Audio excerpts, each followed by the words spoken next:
As I delved into the unsettling account of the exorcism of George Lukins, a shiver ran down my spine.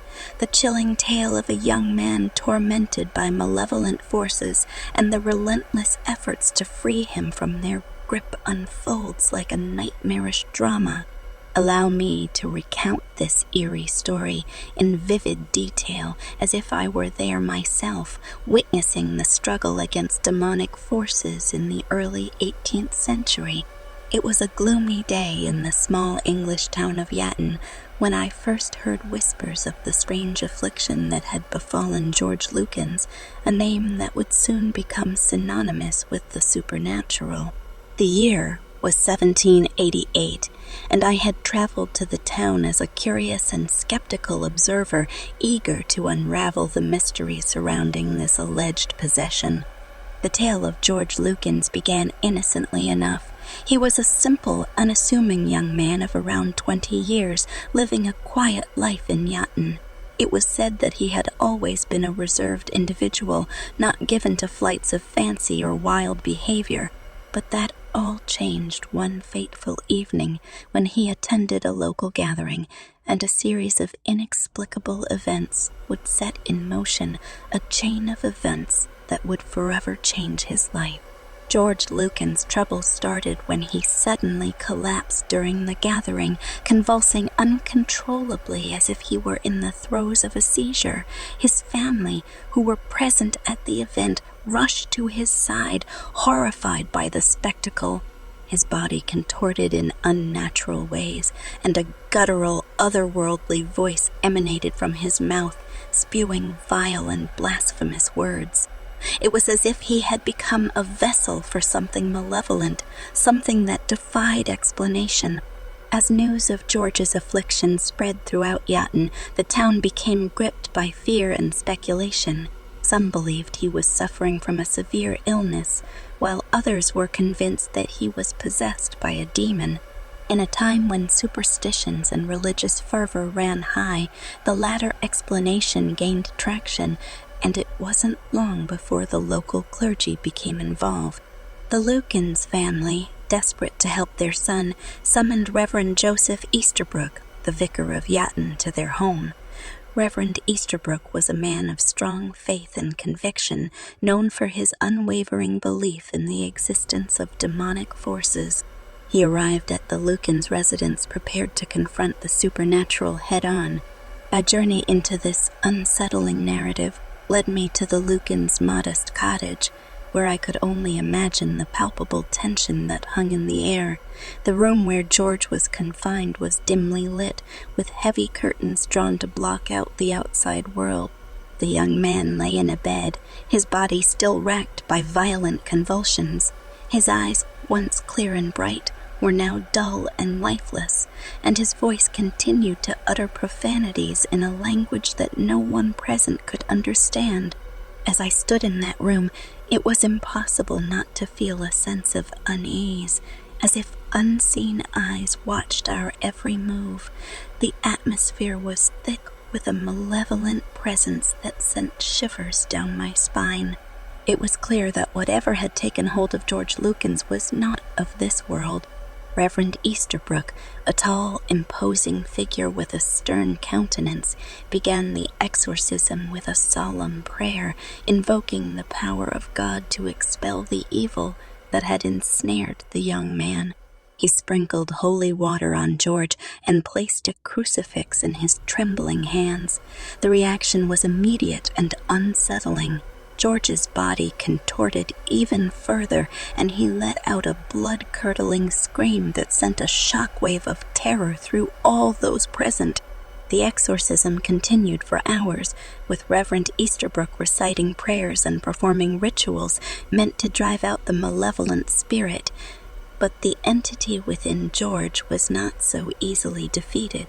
It seemed to mock the vicar, speaking in a mocking and derisive tone, hurling insults and threats, and revealing knowledge of things that no one else could have known. As I observed this harrowing spectacle, I couldn't help but question the authenticity of what I was witnessing. Was this truly a battle between good and evil, Or was there some other, more rational explanation for George Lukins' condition? Doubt gnawed at the edges of my skepticism, but the intensity of the struggle unfolding before me kept me riveted. Days turned into weeks, and the exorcism continued without respite. Reverend Easterbrook was joined by other clergy members, all of whom took turns attempting to cast out the malevolent entity. They recited passages from the Bible, invoked the names of saints, and used every means at their disposal to free George from his tormentor. Yet, despite their efforts, the young man's condition showed no signs of improvement. The townspeople of Yatton were divided in their beliefs. Some saw George Lukins as a victim of a supernatural affliction, while others began to question the motives of the clergy and accused them of exploiting the situation for their own gain. Tensions ran high, and the Lukins family found themselves ostracized by some and pitied by others. As the exorcism dragged on, George's physical and mental state deteriorated. He became emaciated. His once rosy complexion turned pallid, and his eyes seemed to sink deeper into their sockets. He would alternate between moments of violent outbursts and periods of eerie calm, during which he would speak in a voice that was not his own, claiming to be a legion of demons. It was during one of these eerie calm periods that a breakthrough of sorts occurred. A visiting physician, Dr. Phelps, happened to be present during one of George's moments of apparent possession. Dr. Phelps was a man of science and reason, and he approached the situation with a healthy dose of skepticism. He had observed the exorcism from a distance, but had not actively participated until this moment. As Dr. Phelps examined George, he noticed something unusual. The young man's pulse, which had been erratic and elevated during his violent episodes, was now strangely steady and slow. It was as if George were in a deep trance. The doctor decided to conduct a simple experiment. He whispered into George's ear, asking him to blink if he could understand him.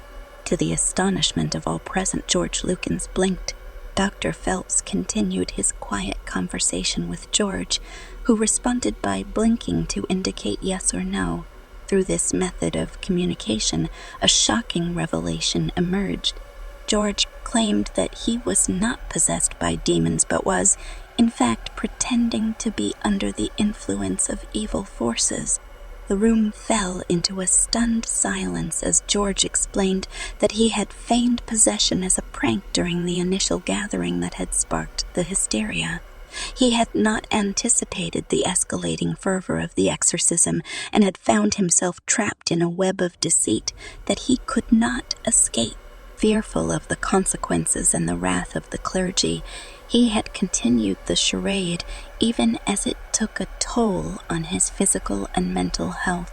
The revelation sent shockwaves through the town of Yatton.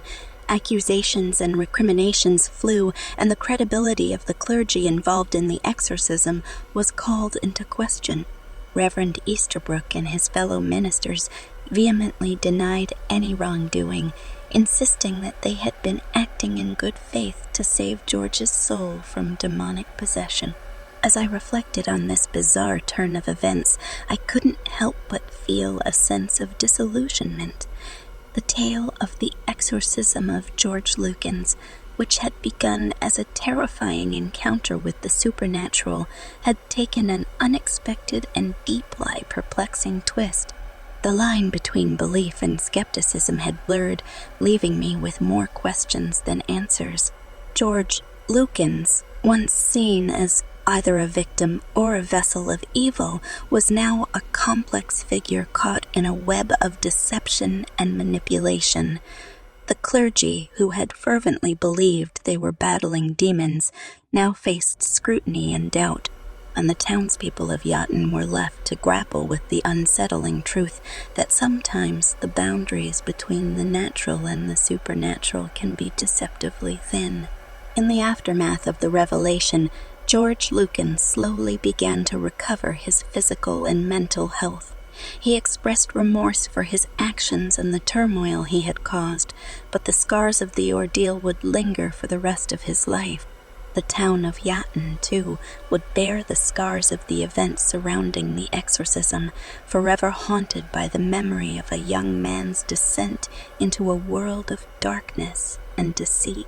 As I concluded my exploration of the exorcism of George Lukins, I couldn't help but reflect on the power of belief and the enduring fascination with the supernatural. The tale served as a stark reminder that the human mind is a complex and enigmatic realm capable of conjuring both the extraordinary and the mundane.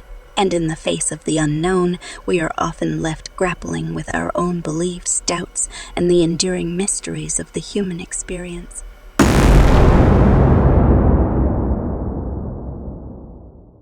In the early 20th century, in the small South African town of Natal, a young girl named Clara Germana Cele became the center of a terrifying and widely publicized exorcism. Clara was born in 1903 to Zulu parents and raised in a devout Catholic household. Her family was known for their strong faith and involvement in the local church. However, as Clara reached her teenage years, a series of inexplicable and disturbing events began to unfold, leading to suspicions of demonic possession. The strange occurrences started with Clara becoming increasingly withdrawn and displaying erratic behavior. She would speak in languages unknown to her family and friends, often using Latin phrases, despite having no prior knowledge of the language. Her parents, deeply concerned for her well-being, sought the help of the local Catholic Church. Father Erasmus Horner, a well-respected priest, was assigned to investigate Clara's case. He began by interviewing her family and conducting a thorough examination of the girl. Clara's condition appeared to deteriorate rapidly, as she exhibited a heightened aversion to religious symbols, such as crosses and holy water. She also displayed an unnatural strength that seemed to defy her physical abilities. As Clara's condition worsened, Father Horner decided that an exorcism was necessary to free her from the malevolent forces believed to have taken hold of her.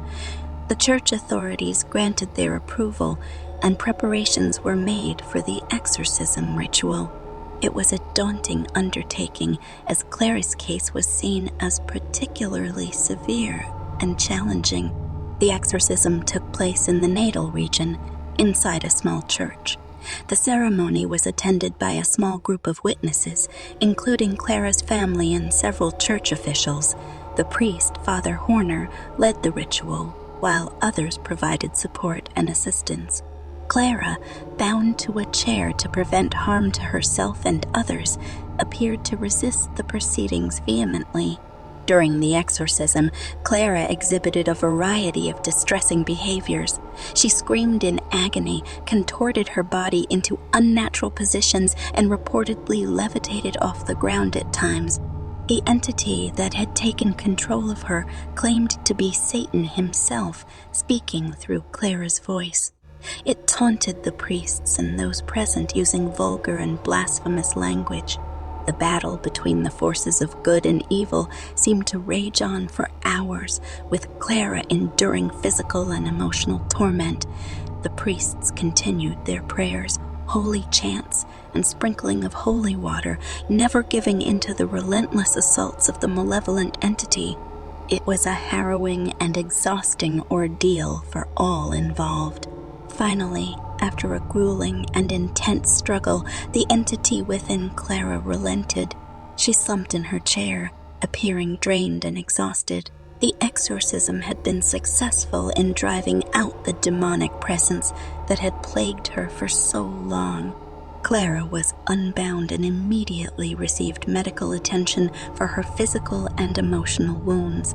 In the aftermath of the exorcism, Clara Germana Cele's story gained widespread attention and became the subject of intense debate. Some believed it to be a genuine case of possession and a testament to the power of faith in exorcism. Others remained skeptical, attributing Clara's condition to psychological or medical factors that were poorly understood at the time. Clara herself lived a quiet and reclusive life after the exorcism, seeking solace and privacy away from the public eye. She passed away in 1991, taking the details of her ordeal with her. The Clara Germana Cele exorcism remains a controversial and enigmatic episode in the annals of exorcism history. It continues to be studied and discussed by theologians, psychologists, and paranormal enthusiasts, with interpretations and beliefs about the events varying widely. Regardless of one's perspective, it remains a haunting and enduring mystery that continues to capture the imagination of those who encounter it.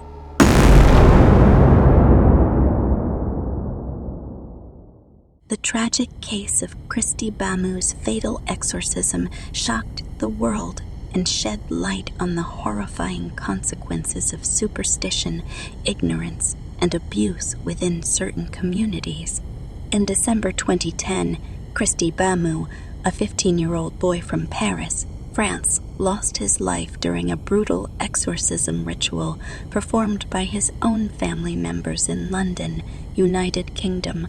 This heart-wrenching incident exposed the dangers of unchecked religious beliefs and ignorance, leading to one of the most harrowing cases of child abuse in recent history. Kristi Bamu was born in the Democratic Republic of Congo and moved to Paris with his family at a young age. In 2010, he traveled to London with his two siblings and their mother, seeking to spend the Christmas holidays with their relatives. However, their stay took a horrifying turn when Kristi and his siblings fell victim to their own family's misguided beliefs in witchcraft and the supernatural. The perpetrators of this tragic event were Kristi's sister, Magali Bamu, and her boyfriend, Eric Bikubi. Magali and Eric were both of Congolese descent and had adopted the superstitious beliefs associated with witchcraft and possession that are still prevalent in some African communities. They believed that Kristi, along with his siblings, was possessed by evil spirits and needed to undergo a ritualistic exorcism to cleanse their souls. The abuse endured by Kristi Bamu and his siblings was nothing short of torture. Over the course of several days, they were subjected to horrific physical and psychological torment. This ordeal included beatings with various implements such as belts, metal bars, and a hammer, as well as being forced to endure long hours of prayer and recitations meant to expel the alleged evil spirits. Throughout the ordeal, Kristi's condition deteriorated rapidly. He suffered from severe injuries, including broken ribs, deep lacerations, and extensive bruising all over his body. Despite his suffering, he was denied food and water, further exacerbating his physical deterioration. Kristi was trapped in a nightmarish world of fear and pain, subjected to the beliefs of his own family members. As Kristi's condition worsened, Magali and Eric grew increasingly desperate. They believed that his apparent resistance to the exorcism was a sign that the evil spirits within him were particularly powerful. This led to even more brutal beatings and an escalation of the torture, which eventually resulted in Kristi's death on Christmas Day, 2010. Following Kristi's tragic demise, Magali and Eric attempted to cover up their crime by attempting to clean the crime scene and provide false explanations for his injuries. However, their attempts were in vain, as the police were alerted to the situation by another family member who had managed to escape the house. The discovery of Kristi's body and the horrifying conditions endured by him and his siblings sent shockwaves through the community and the entire nation. The subsequent investigation uncovered the full extent of the abuse inflicted on the children during the exorcism. Magali and Eric were arrested and charged with murder and child cruelty. The trial that followed brought to light the deep-seated beliefs in witchcraft and superstition that had driven Magali and Eric to commit such heinous acts. It was revealed that they had become convinced that the children were responsible for a series of misfortunes that had befallen them, and believed that only a brutal exorcism could cleanse them of their supposed evil influence. During the trial, it became evident that Kristi's siblings had also been subjected to abuse and torture, but had managed to survive. They provided harrowing testimonies about the terrifying ordeal they had endured, shedding light on the extent of their physical and psychological suffering. In March 2012, Magali Bamu and Eric Bikubi were found guilty of the murder of Kristi Bamu and the abuse of his siblings. They were sentenced to life in prison, with a minimum term of 25 years. The judge described their actions as unimaginable depravity and condemned their belief in witchcraft as a deeply rooted belief in the power of the devil. The Kristi Bamu case highlighted the urgent need for greater awareness and education surrounding issues related to superstition, witchcraft beliefs, and child abuse within immigrant communities.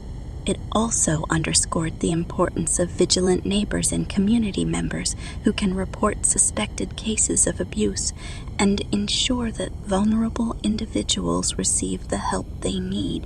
In the years following the trial, efforts were made to raise awareness about the dangers of superstition and belief in witchcraft.